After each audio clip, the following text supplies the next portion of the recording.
Hi everyone, Stacy Rose here from the Rose Relationship Learning Center in Ocean Township, New Jersey. So I wanted to do a video for the readers of the Today paper, and Paul Petricaro, the owner of the paper, had asked me to do this.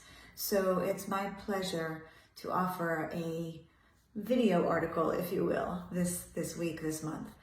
So what I thought I might do is to talk a little bit about kind of creating a recipe for coping, if you will. And that recipe is not just to help you cope during these challenging times, but to really help you thrive personally and in your relationships with your spouse, your significant other, your children, your friends, your family, your parents, co-workers, and really, how to survive during this time, because these are really unprecedented times and there's no toolkit. We weren't given a manual. Here's how to thrive during a pandemic or a quarantine.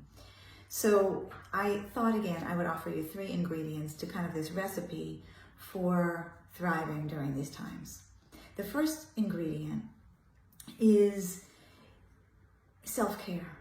It's really to think about how you're taking care of yourself physically, mentally, spiritually. Are you waking up every morning and meditating or praying?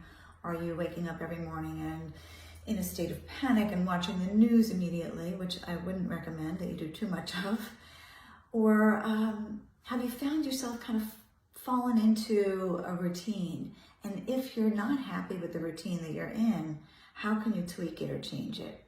So I would recommend, again, self-care physically. So you're doing some kind of a walk or exercise every day. Could be 15 minutes, could be 10 minutes.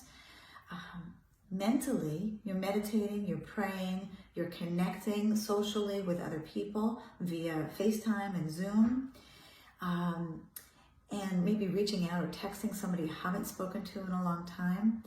And then you're listening to your body. If your body needs rest, if you need to take a hot bubble bath or to sleep a little bit longer, that's okay. There's really no right or wrong here, so long as you're really in tune with your body, your mind, your soul, and you're listening to those things. So again, the first thing, self-care, first ingredient.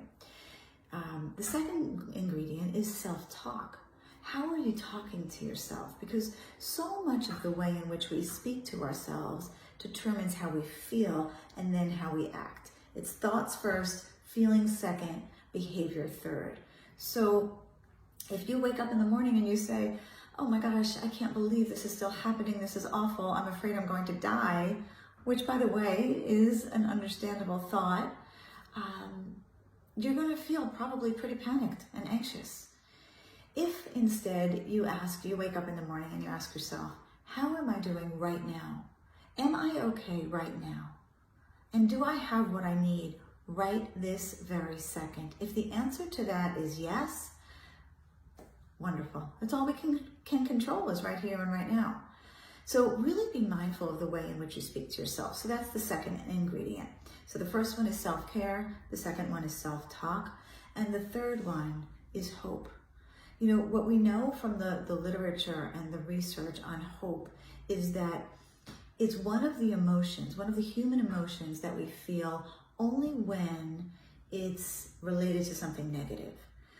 Many emotions we can feel without it being connected to something negative, but hope, we need a negative experience to kind of wish ourselves out of that.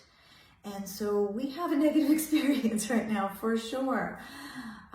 Too many people are dying and sick and losing money and not being able to work or hug their families.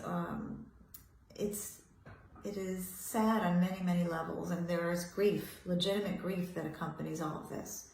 Having said that, there's always something to be hopeful about. There's always something to be optimistic about.